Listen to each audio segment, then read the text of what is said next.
Hey there, it's Angie Bird, and this is the Midlife Magic and Mayhem podcast. Today, I'm speaking with Dr. Mary Shackelton.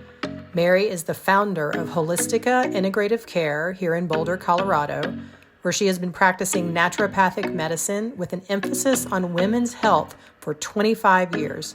She also has a master's in public health, which focuses much of her work in the area of prevention and health promotion. Her current focus is on environmental medicine and the conditions associated with toxic exposures, including autoimmunity, chronic fatigue, cognitive decline, hormone imbalances, mitochondrial dysfunction, and neurologic conditions. Dr. Shackelton has recently authored a book, Preconception Detox, Cleaning Up Your Internal and External Environment to Have the Healthiest Baby Possible, for women who are contemplating conception to help them reduce the lifelong impact of chemical exposures, creating the foundation of a healthier neurologic terrain beginning in utero. I don't know about you, but I wish I would have had that information before I had my children. Dr. Shackelton has also co-founded numerous companies and projects, including Insulite Laboratories, a company dedicated to reversing disorders related to insulin, and Pride Pads Africa, whose mission it is to provide sanitary pads to girls in Cameroon, Africa, to keep them in school. She has been an avid lifelong gardener, runner, teleskier, and hiker, and has raised 3 children with her husband in Boulder, Colorado. This is a masterclass, an in-depth conversation about women's health, beauty, empowerment, sisterhood, hormones, and more. Mary is my doctor, my friend, and her energy is contagious. She can take in-depth science and make it easy to understand, and she inspires with her clarity. Please enjoy this episode with Dr. Mary Shackelton.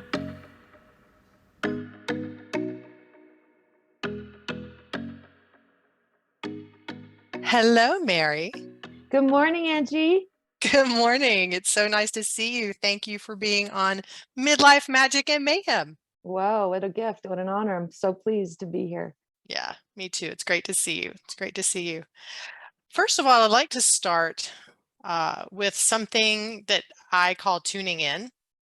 And so just tell me what you see around you right now. Where are you?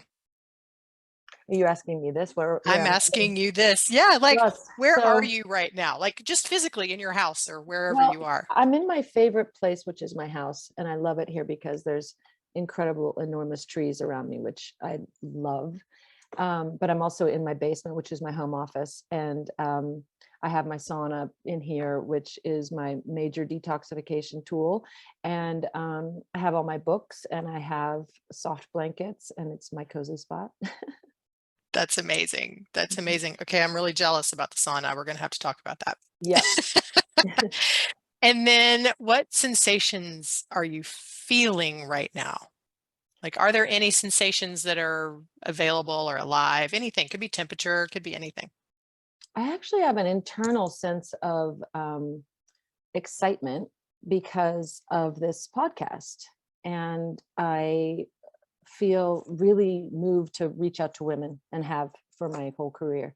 So, I just feel that electricity in me about reaching out to women that could possibly need to hear what we talk about today. Yeah, that's wonderful. Thank you. I have that same feeling of electricity. Thank you for bringing that in. So being a naturopath, and you also have a master's in public health, tell me a little bit about what a naturopath is, what a naturopath can do, and kind of your story and how you came to be where you are. Okay. So I had always been interested in health. I grew up in Southern California. No one in my family was interested in health. I couldn't stay away from the health food store. I just was mesmerized by the patchouli and the candles. And I was like, what is this? Sprouting jars. And what is that? Bulk herbs? I couldn't get enough. I begged my mom to take me. And I read Natural Health magazine from the time I was in 7th grade. I just thought it was a hobby. And I went to undergraduate and I thought, well, since I have a real interest in health, maybe I'll be pre-med. Maybe I'll, it turns out that was not the right choice for me. I didn't have a real good feel for the field and my potential colleagues. I didn't like what I was seeing. So I got a master's in public health, and I thought, okay, it's health related, but it was really more policy, and I would be working on a grant, and it wasn't whatever I did wasn't going to affect change for 20 years. And I am an impatient person just by nature. So I was like, I got to do something where I have one-on-one with somebody that I can see what I'm doing that's changing them. And so I worked in the field of public health miserably for a few years. And then I literally bumped into a phone pole one day. Literally, it was a thunderbolt moment in my life where I saw a flyer for a new school that had just opened 2 hours from where I was living in northern Arizona.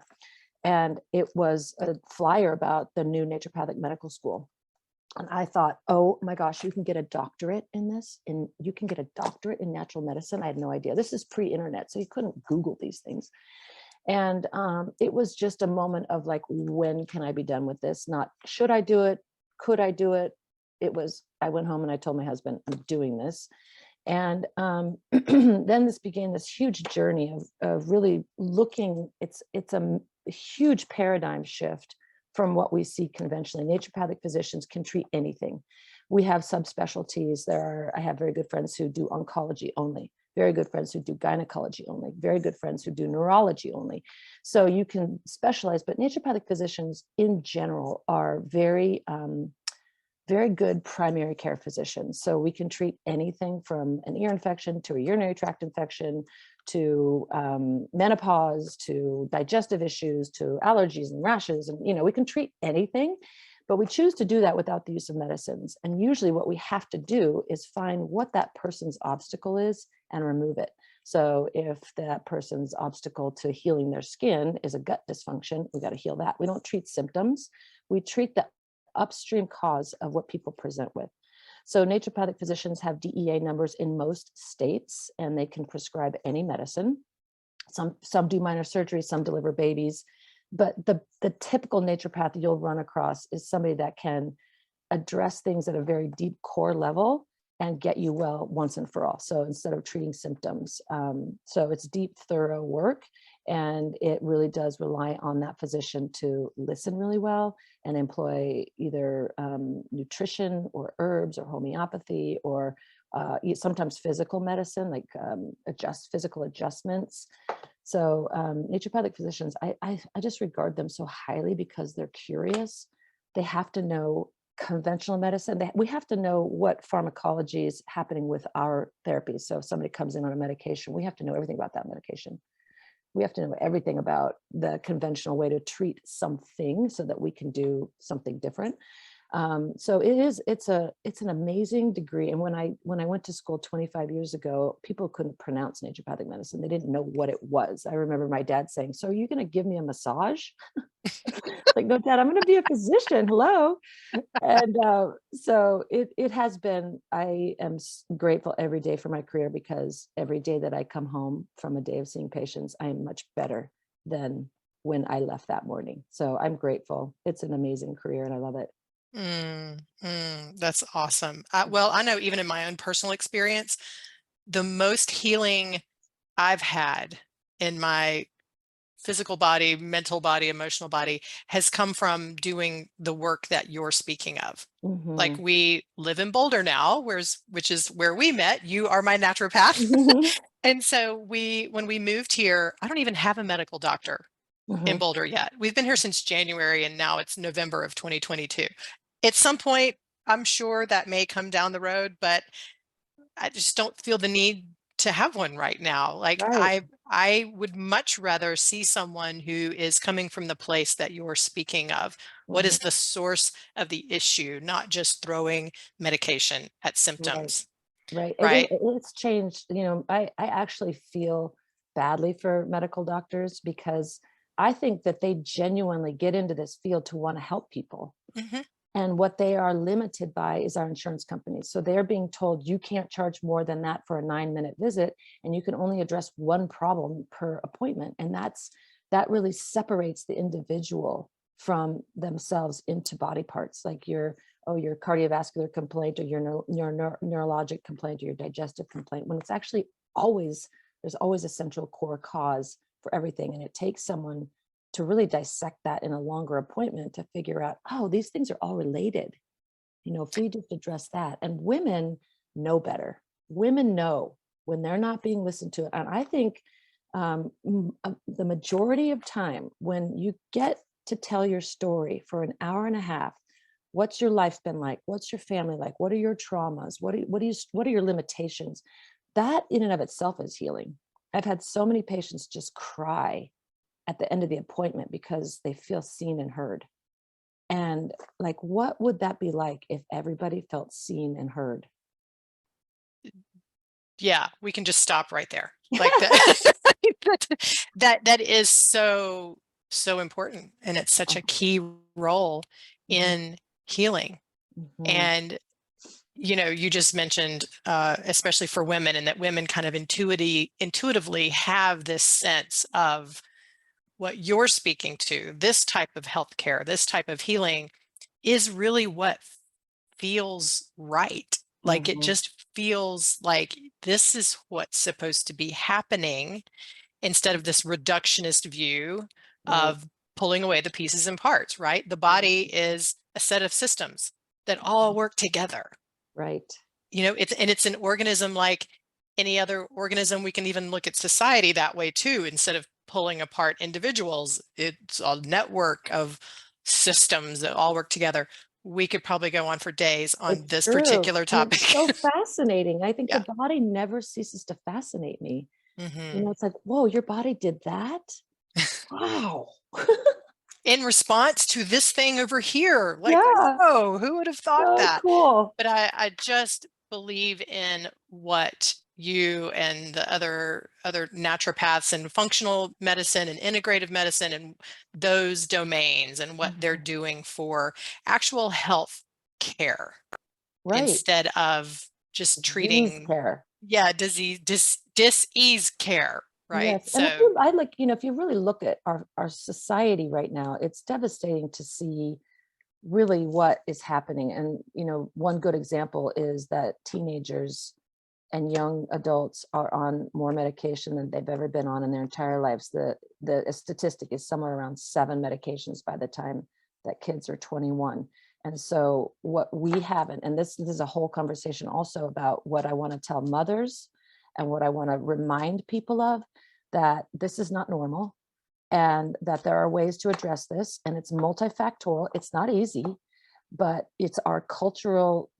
um, it's our cultural divorce from what's natural. So we're not eating right, we're not sleeping right, we're out of balance with, and we're out of tune with nature. And these sound very kind of pie in the sky, but it's true. There's a natural order to how things work, and when you betray that, there's an imbalance. And I think we're seeing that kids are not outside, they don't have free time, they are not eating well, sleeping well, they're on their screens, and this has impacted their nervous system dramatically. So this is just one example of how what's happening is changing who we are, and then it becomes accepted as normal that kids are on meds. When it's common, it's a different thing. Being common and normal are very different. So it's common, but it is not normal, and we're losing sight of what normal is. So this is kind of one example of what, like, I really stand for reminding ourselves of what is the right thing. Mother Nature is always right. You go against Mother Nature, there will be a backlash, I promise you. And we're paying for that right now. absolutely, I could not agree more. And I'm curious, do you find, when this difference between normal and common, the distinction between those two things, do you find that when you're speaking to a person, let's say it could be a mother and with a child, or it could be just anyone in themselves, and you start saying, yeah, this isn't normal, it might be common but it's not normal, do you find there's a real honest receptivity and a Mhm. willingness to look? Or do you find that some people kind of back up and say, yes, I hear that, but in my circumstance, it's different? Yes, and I think yes. Right? It's like, yes, for everybody else, but Mm-hmm. I do actually need this. Mm-hmm. This is real for me. Well, This is real in my child.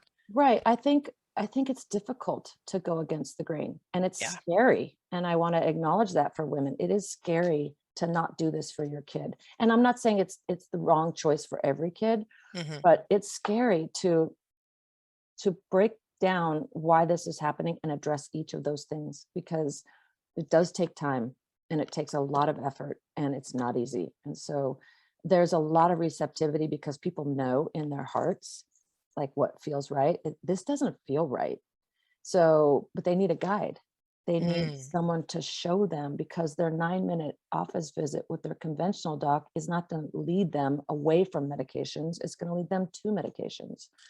So I think that, the people that come to see me, they self-select to some degree. They want to hear something different. And so they're very receptive. And, there's definitely, working with people, you learn how to read how fast they can go. And so you go at their pace. If they're like, okay, they're not going to do this overnight, but here's some things we can get started with. And once they see the shift from the small things, they go, okay, there's possibility here. That's great. Do you so your practice right now, you're seeing, what's the percentage of women that you see Oh, right well, it's now in so your interesting. practice? So my clinic used to be called the Women's Center for Natural Medicine. So the women would come in and say, but can you see my husband? I'm like, yes, of course, of course.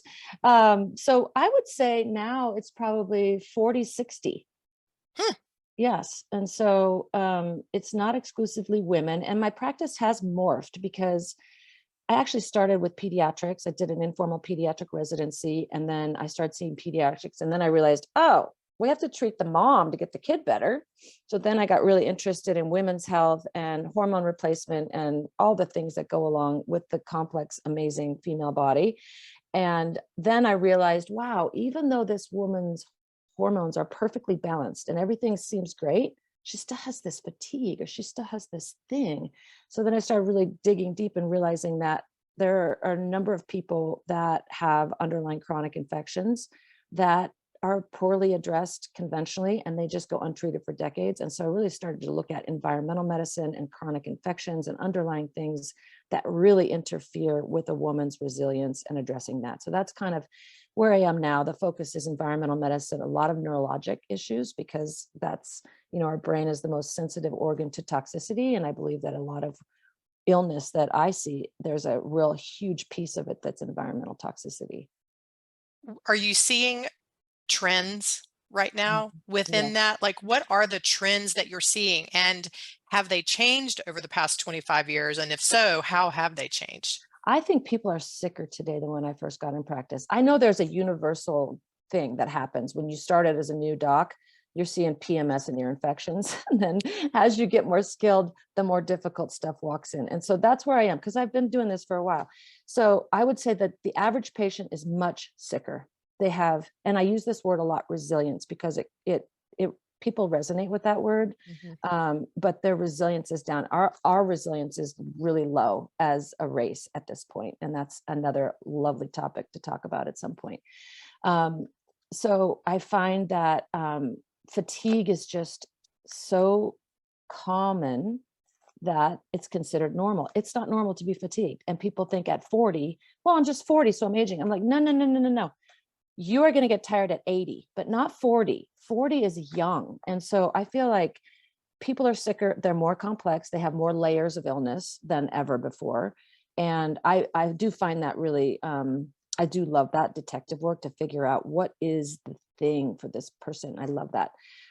So yeah, I hope that answers the question. That I think people are sicker, and fatigue is just accepted as normal, and it's not. And we are sensitive beings. And so, the other thing I really have seen a trend in, and this is why I wrote my recent book, was that I kept seeing 40 and 50-year-olds with cognitive decline early. That's early. And so our brain is the most sensitive organ to toxicity. And I started to really think, okay, this 40-year-old has such bad brain fog. What is the deal? And then I realized we could treat this whole generation of people that have cognitive decline. It's very complicated. Or we could teach women before they conceive how to reduce their total toxic burden so they don't pass that on to the fetus, causing neurodegenerative issues from the start. So I wrote a book about that just recently. But to answer your question, cognitive decline is a big one I'm seeing, and it's far more common than it should be. What does that look like? It When looks you like say brain cognitive fog. decline, yeah. They're like, I describe brain fog in two ways. One, that your life is like a movie and you can't quite step into it. You're watching it from afar. You don't feel like you're an active participant. And the other one is just like word retrieval, things you know you should know and things you can't retrieve. And some of that is totally normal, but at a young age, it's not. It's not. We shouldn't have that kind of brain fog. Our brains should not be struggling to function. And then add on top of that anxiety, depression, insomnia, those kinds of things are also manifestations of environmental toxicity. Mhm. So you also mentioned hormonal health a little bit ago, and I am really curious about your thoughts with women in midlife, 40s and 50s, and hormone health. Mm-hmm. Like, what are the trends there? What do you think about hormone replacement therapy? You know, that whole domain. I'd love your thoughts there. I could talk about this forever. I love it. So, I always say, there's a lot of fear around hormone replacement therapy medically. And the Women's Health Initiative study that was published, I want to say 1998, 99, I can't remember exactly. It was the first really large population-based study looking at hormone replacement and whether it increased the risk of breast cancer. So it was like thousands of participants, and they watched and watched, and they saw that with the use of synthetic estrogens and synthetic progesterones, there was a 0.6 increased relative risk. I think this is correct. It's roughly right. It's a long time ago, 0.6% increased risk of breast cancer in these patients. So they stopped the whole study. So lots of flaws with this study, but this study became legend for conventional medicine. People were like, oh, estrogen causes cancer. Estrogen does not cause cancer, people. Let me repeat myself.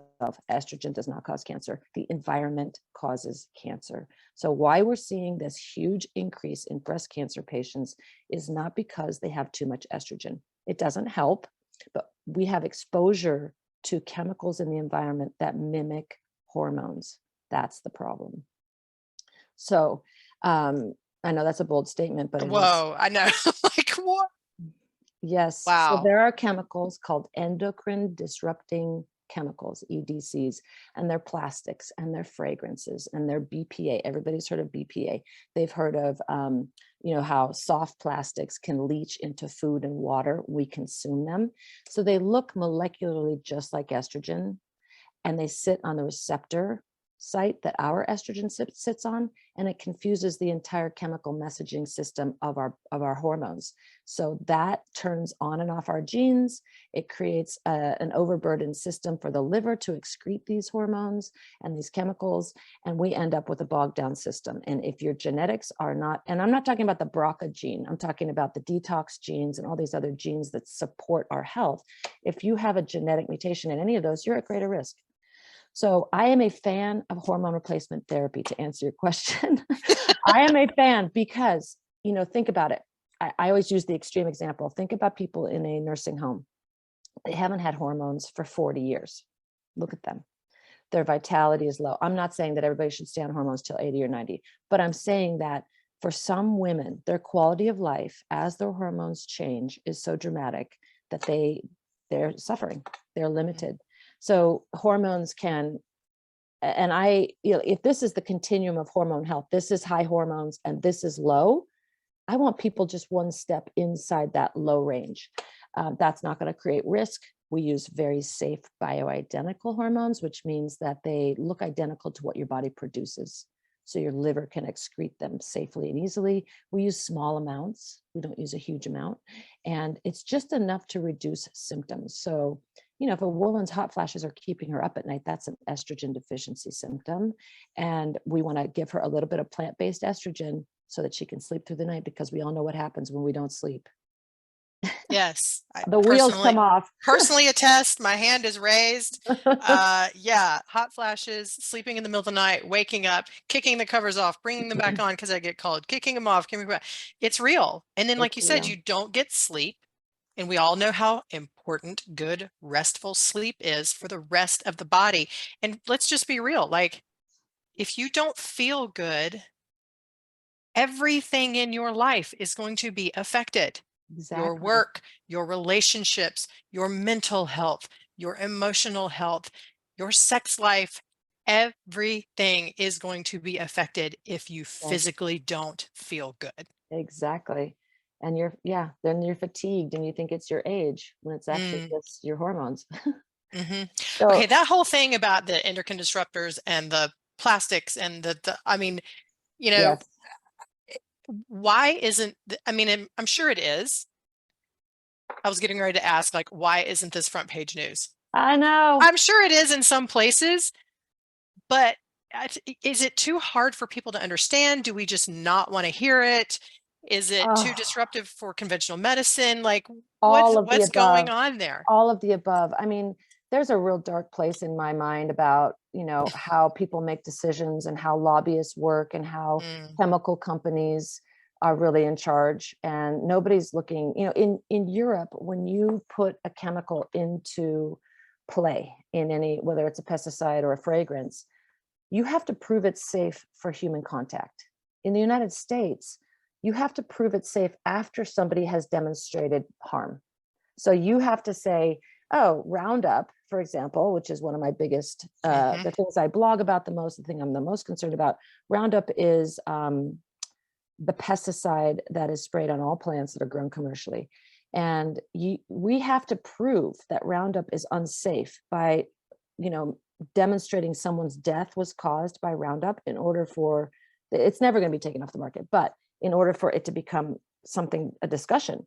Whereas in other countries, human health is under a different guideline for protection. So it should be front page news. It is a groundswell of evidence that is available if you look, and it is so pervasive in our culture. And this is a lot of what my book outlines is how to avoid these chemicals. It's a consumer awareness.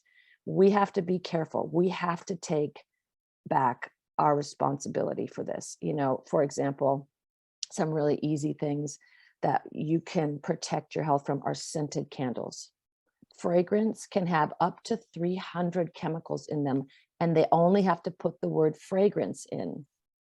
I know it's the saddest day ever My because heart is broken. I love a scented candle. I But love scented candles. there are some that are essential oils that are not, that don't smell bad. They're elegant and wonderful. So the products are available. We just have to find them, and we have to know what we want to avoid. So fragrances, gosh, like that, in any kind of body care product that has, you know, a, a Yeah. list of ingredients that Hmm. we can't even pronounce. Sure. So all of these things are in our control for the most part in our homes and for our families. And so there's an amazing resource called the Environmental Working Group.org or EWG.org. And I love this resource because every person I talk to about this has this tool to be able, they have a database for personal care products, which is how women are mostly effective. Women leave the house, I think it's something like 450 chemicals they get exposed to every day before they leave the house.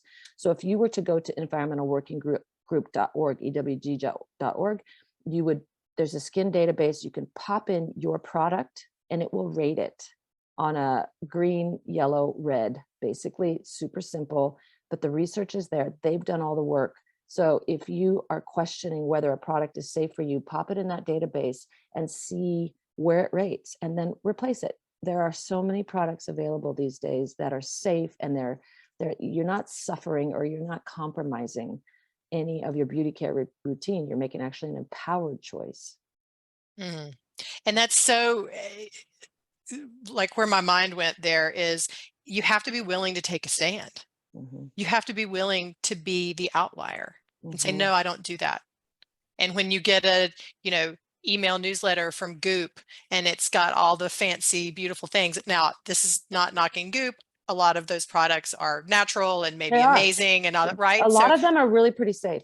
yeah, they do, I think, a pretty good job of all that. But Hmm. whatever it is, you know, Hmm. you're getting some email or you're walking through a department store, or some friend says this, and to be able to be a stand for, yeah, I don't use those. Like, Exactly. I use this natural stuff. Mm-hmm. And then, you might be, they might consider you to be crunchy or whatever, or, you know, how people think. Who cares? Exactly. It's I your mean, life, it's your body.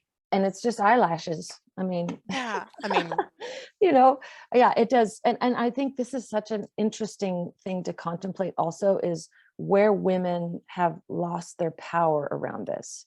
That don't, we would rather do that because it looks more normal versus something that is more safe. And really, you're not compromising anything at this point. The products are available that are clean. They're there.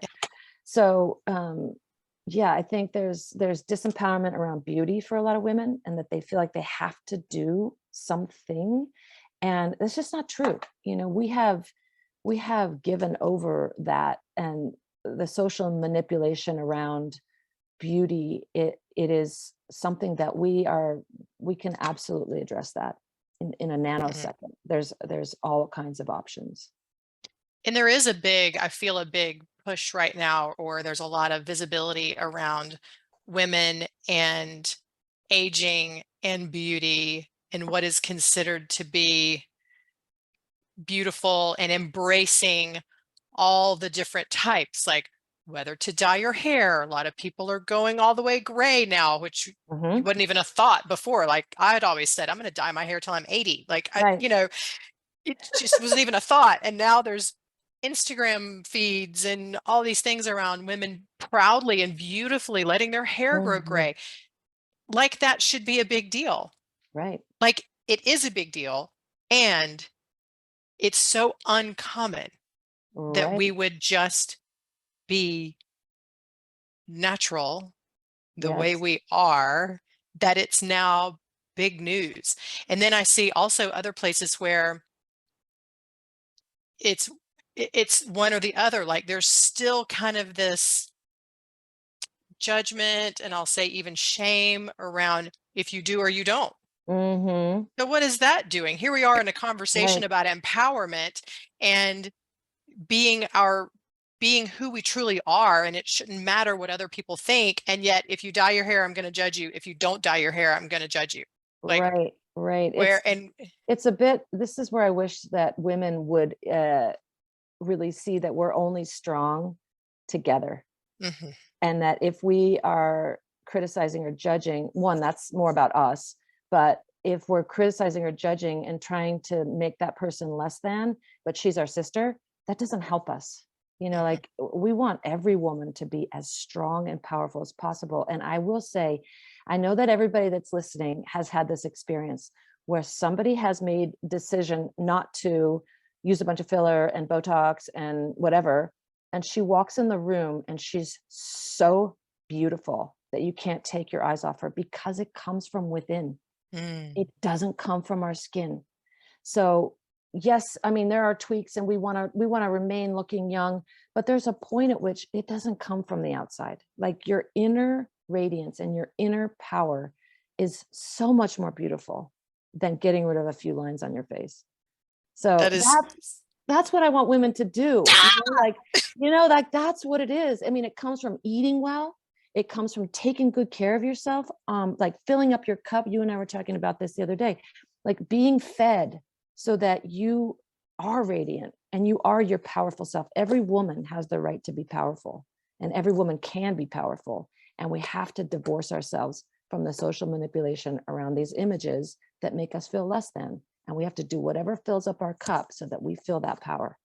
absolutely. Even if and even when you are in a place where you don't feel like you can. Mm-hmm. Mm-hmm. You might be in a really hard time in your life. It Mm-hmm. might be really painful. We've all been there. Right. And still, the most important thing to do, in my view, in my experience, is to do exactly that. Still, where can I fill my cup?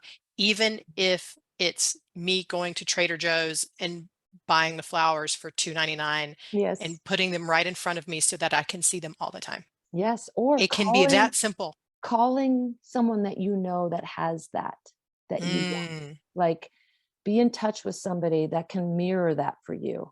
or, ask them like just get curious, like, what are the things that you do to fill yourself up? Like ask people in your lives that can mirror that back for you.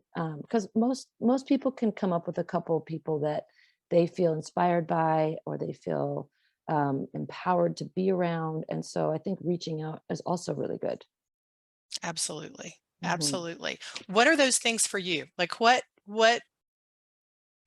do you go? What do you What did do? Who do they, you call? You don't have to give names, but like,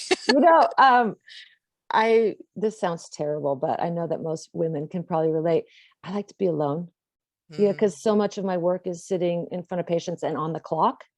So when I can have a day of expansion, when I don't have like this on the clock thing, I thought that feels great. A beautiful hike, and certainly creating something. My astrologic chart is like, you must create. And so whether that's a meal or a flower arrangement or something in my garden or something, I have to do a little creation of something every day. And I am super excited because I'm gonna be an empty nester pretty soon, not this year, but after next year. And so I'm seeing that transition coming for myself.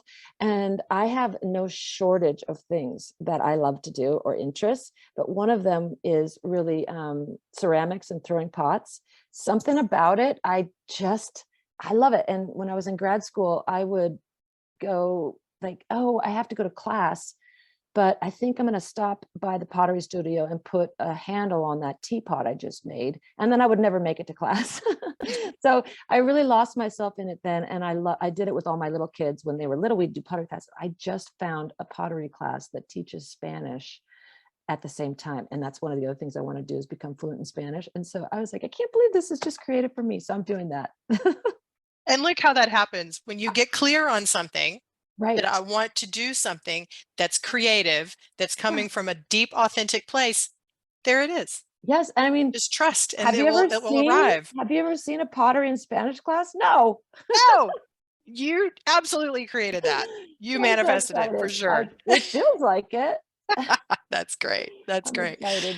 Oh, okay. Well, first of all, I want to say alone time and Mhm. how important that is. Even when we're empty nesters, even when we feel like we have a lot of alone time, there's a difference between being alone and having intentional time for yourself to Mhm. really take care of Mhm. yourself. Right. And so I think, we can kind of get into this middle ground where people say, "Oh, I'm alone all the time. This isn't helping." Mhm. There's a difference. Yes, you're There's a right. difference. And That's a really good that's point. a completely different conversation as well. But to even if you're alone a lot, you can still create time and space with real intention with Mhm. yourself as a ceremony, Right. even as a ritual. Could be Mhm. 5 minutes, could be an hour, could be once a week, could be once a month, could be once a quarter, could be once a day, but Right. really treating yourself to ceremony and ritual. Mhm. And Wow. it's can really produce a beautiful relationship with yourself. Right. And it doesn't take forever. Like you said, it could be just a few minutes. And as we were talking about um, before we started recording, was just like, if people could meditate, if women could meditate for 5 minutes twice a day. This is something that it's like, I can't say it enough. That in that time that you go inward, and everybody's meditation is a little different, but that time that you go inward, you're listening deeply to yourself. And from that place, you make different decisions about what are you going to eat? How are you going to act? What are you going to say? How are you going to stand up for yourself? So it becomes this cumulative inner strength, and it doesn't take long, and it's not hard. It's so simple. It's hard. That's the truth. It truly is. And Scott's family was in town this weekend and we were talking about meditation for a little bit of time. And the way I was expressing it, because it's changed for me over the years, right? Sometimes just sitting still feels not natural to me. Hmm. So I've really come to this place of tuning in every single day, every single morning and saying, what do I want? how do I want this to look? So I'm doing something every day now, Mm-hmm. usually about 10 minutes, Mm-hmm. 10 to 20 minutes. And sometimes it looks like movement, quiet, meditative movement with Right. music, which Right. is still does exactly what you're talking about. Mm. Sometimes it looks like sitting in meditation quietly, just sitting Right. with myself. Sometimes it looks like listening to an app. I have a couple that I use. If my mind is a little bit busy and I feel like I want a tiny bit of guidance, Mm-hmm. and but it is that tuning in. Right. Tuning in, what do I need right now? Not the prescription of, Yes. sit down twice a day for 20 minutes and mantra and da da da and all the I things. think Like, and that's that so might work, intimidating. It's so right? But it's, intimidating for people. yeah, Like you don't have to tuning in. sit down to tune in. I mean, I Yeah, agree. It can be a yeah. walk. It can be a walk. It can be Mm-hmm. sitting in nature. It can be a lot of different things that can quote unquote be meditative, Correct. right? So it doesn't have to look so, and I think that's where women can get caught up on meditation, because sitting still in that structure, and it's got to be a thing, and you got to empty your mind, and you got to, it's very Right. masculine, Right. And I love it right? when people say, I can't meditate. I'm like, nobody is born good at meditation. Nobody. Right. Yeah. Yeah. It's a Yeah. practice, I know it is a practice. but That's it's for sure. so powerful. So powerful. Very powerful and very subtle. And we tend Mm-hmm. to, in our culture, think that anything powerful has to be big and loud. And like now, Mm-hmm. Mm-hmm. meditation is subtle. So it's Mm-hmm. having that patience and learning how to cue into those tiny moments of like, oh, wait, I didn't just freak out. Huh. Mm-hmm. I was able to ride with that. Yeah. Mm-hmm. Good stuff. Okay. We'll wrap up soon, but I cannot let you go off of this call without us talking. I'm going to do a hard left turn here. Okay. Got us talking about sex. Oh, fun.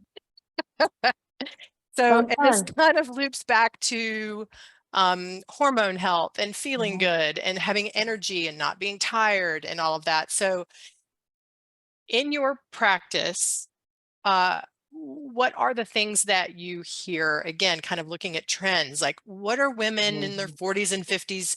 What are we talking about? What are we saying? How are we thinking about sex? How are we thinking about ourselves with pleasure and desire and Mhm. want? What does that look like? Such a great question. And this is why I'm so glad you're doing what you're doing, because the majority of women that sit in my exam room have no interest in sex. And they feel alone because socially, what they see out in the world is that everybody's having sex but them. And their partners see that. And so their partners feel like something is wrong with them, when actually that is the most common scenario. So when a woman's libido is intact, I always say, okay, tell me why. What are you doing that's different than everybody else's? And maybe, the answers are different for every person, but maybe she has really attended to making sure her cup doesn't get empty. And maybe she has had more experience with pleasure, or even the concept that we are worthy of that, and explored that. So, and I will say that, hormones have a lot to do with this, careers, children, busy lives, and the fact that we don't prioritize it are all factors, but it's so common. And, as we age, our hormones decline and our libido changes. And so that's a huge factor. Sometimes we can adjust that with hormones, except there's absolutely no magic pill. So if there were, we wouldn't be having this conversation like, oh, your testosterone's down, just take testosterone. It's responsible for a modest improvement in people's libido, but it's not a slam dunk all the time. So estrogen's a big player. Estrogen is the hormone that really improves vaginal tone and the atrophy of the vaginal walls, which can create painful intercourse, and also hot flashes are an estrogen deficiency symptom. Mhm. But so the vaginal ecosystem is important for women. And some women say, well, I'm not having sex, so it doesn't really matter if my vagina is dry. I'm like, no, it actually does matter, because number one, as we age, the urethral meatus that goes from your vagina to your bladder also atrophies. And if it's atrophied, there's more likely bacterial contamination into the bladder, and you're more susceptible to urinary tract infections. So that happens more when women are 70 and 80 and haven't had estrogen for many years. But the vaginal vaginal health is super important. It's a reflection of gut health, actually, and estrogen and other hormones. So, it's a topic, this again, I'm so glad you're doing what you're doing, because I can't wait to refer people to your resources, because women, this is a thing that it's difficult for me to really embrace in an hour appointment. And it does really create the space for women to explore this in all the ways that you will present to them. And so, so sex is, it's a conversation that we have every single day in the clinic. And I would say the vast majority of women have no energy, have no interest, have no drive, and they feel badly about this. So I want you all to know you are not alone. You definitely need to speak to your girlfriends about this, because if you were sitting around a table of your girlfriends and everybody was being 100% honest, I would bet there's one person there who has an intact libido. I agree. Mm-hmm. You agree? Okay, Mm-hmm. good. Yeah. Yeah. So what do you think the factors are that contribute to that that? sounds all of the things that you were just speaking to. So I do think that there are hormonal, that is a piece of it. Your physical being, right? Your hormonal health, how much energy you have, just physically. Again, it goes back to, if you don't feel good in your body, it's going to affect everything else. And this isn't necessarily about what you look like. This isn't a vanity thing. Right. It's a feel. How do I feel? How much energy do I have? What do I feel like doing? Do I feel like being in the world?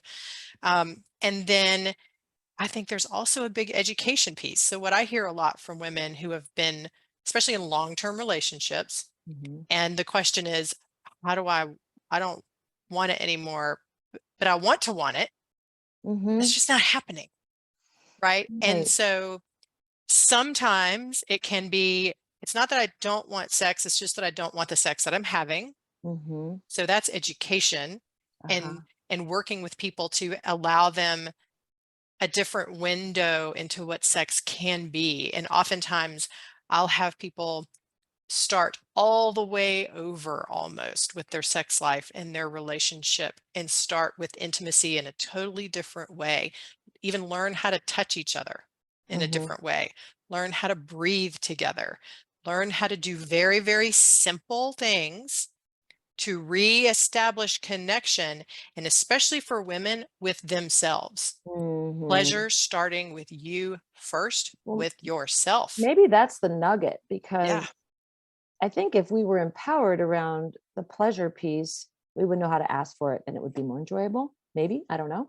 Yeah, like we don't know what we don't know, right? And so for so many times to ask a woman, okay, well, what is it that I know that I don't want what I've got, or I want something different than what's happening or what's been happening. But okay, so what do you want? And they just look at me blank. I don't know. I don't know. And so, yay, what an opportunity. Like, great, let's start over.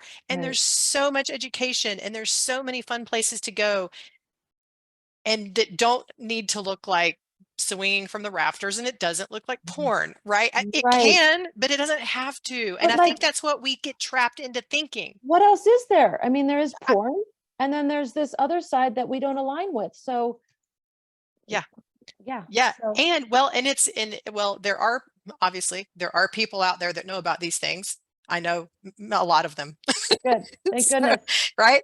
And the thing that I think, the other piece of it is that women think about sex like, ugh, whatever. It's not important. It's not important. Like, I don't care if I don't want it. Like, whatever. I hear that all the time.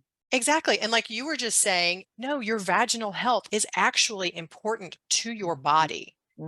It's really important. There is musculature down there, and it can atrophy. And just like any other muscle, I'm pointing to my bicep right now, any other muscle in your body, if it's not used, it will atrophy. And then it affects all the other systems in the body. And women's power, the feminine power, is held in our root. It is held in our reproductive chakra. That's where our power comes from. And so, really being able to see it from that place, Mm-hmm. and then have experiences and pleasure, and knowing your own pleasure and knowing your own body intimately can start to develop a new relationship with yourself as a sexual being. Mm-hmm. Then it will spill over into, okay, I have interest again in educating myself with my partner. Mm-hmm. So it really does start here. And just like you were speaking of before, filling your cup, Mm-hmm. filling your own cup, looking at your own pleasure. Mm-hmm. I wonder if the simple tool could be that 5-minute meditation that we're both saying. Like, if you don't have Angie's phone number and you don't have my phone number, maybe this is what you do. You spend 5 minutes breathing into your pelvic region, your first chakra, which that's where the feminine energy originates. And so if you just spent 5 minutes tuning into that and you just watched that simple shift in your life, I bet it would be perceptible. I bet you'd notice something from that. Absolutely. And then, so that's step one. Mm-hmm. Step two, when you're good with that 5 minutes, put one hand on your heart and one hand on your reproductive organs. Mm-hmm. One hand on your yoni, your pussy, Mm-hmm. whatever the word you want to use for it. Like, Right. put one hand on your vulva, Mm-hmm. one hand on your heart, There you go. and do Connect your them. breathing that way and connect the two things together. Right. Like, I call it good morning. Before I wake up, before I open my eyes every single morning when I'm still lying in bed, that's what I do. I Say, do the hello, exact good same morning. thing. I do the Yes. exact same thing. And I didn't even know that I was doing it until you just said it. But I Yep. do that. I do Yep. that. It's that connection with And the then whole body, with the I power give regions to the gratitude. heart. Then I give Yes. gratitude. Yes. Just an Okay. acknowledgement of gratitude. So Mm, yeah. so So good. I don't want women. This is the part of hormone replacement that's important, which is women pull away from themselves to a large degree when their hormones are gone. Our hormones are kind of our armor for the world, and it creates resilience for us emotionally, physically. And so the hormone replacement keeps you who you are to some degree. And we need you not to curl up on the couch with a book for the rest of your life. We need women, especially now as we're fighting back against these patriarchal forces that are taking away our rights. And we're not going to be able to get birth control, and we're not going to be, we as a species need to be strong and empowered. And I know that every woman can do that, but if she's not sleeping, if she's not digesting, if she's not doing all these other things, those are so fundamental that it's more difficult to reach that different spiritual gain or goal of where we want to go. So we need women. We need them to be here with us. We need your gifts and your talents, and we need your inner radiance and beauty. Absolutely. I know that every single woman has it. I see it. There's not a woman that sits down that doesn't have that there. It could be really buried deep, or it could be really on the surface and bright and brilliant, but every woman has it. And I just know that, that we need you to be your best and your fullest and your biggest expression of yourself. Mm. What a beautiful place to end. Yeah, good ending. Thank you so You're much. welcome. This was so fun and juicy, and so many great Fun. takeaways. I'll put lots of different links and notes in the show notes. And where can people find you? You have a book coming out. You're going to have an online course, a new website, lots of things coming for you down the pike. Yes, I do. All of that's happening. Yeah, So yes. wonderful. Thank you for having me. This was great. I'm so Thank you, grateful for Mary. the work you're doing. We need you, Angie. And we definitely need you, and we definitely need everyone, like you Yes, we said. do. Yes. Yeah, thank you so much. I appreciate it. Take care.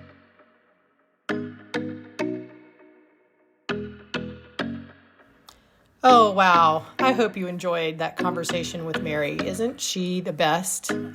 She just is so inspiring to me, and it makes going to the doctor really fun when, when I get to go see her. I hope you enjoyed it. And please subscribe to the podcast and leave a 5-star review on Apple or Spotify or wherever you listen to your shows. Subscribe to the YouTube channel if you also want to see these conversations. Please share with your friends and follow me, Angie.Bird, on Instagram. This will all help the show gain momentum and to help our other sisters out there who are wanting to bring some magic and mayhem into their lives as well.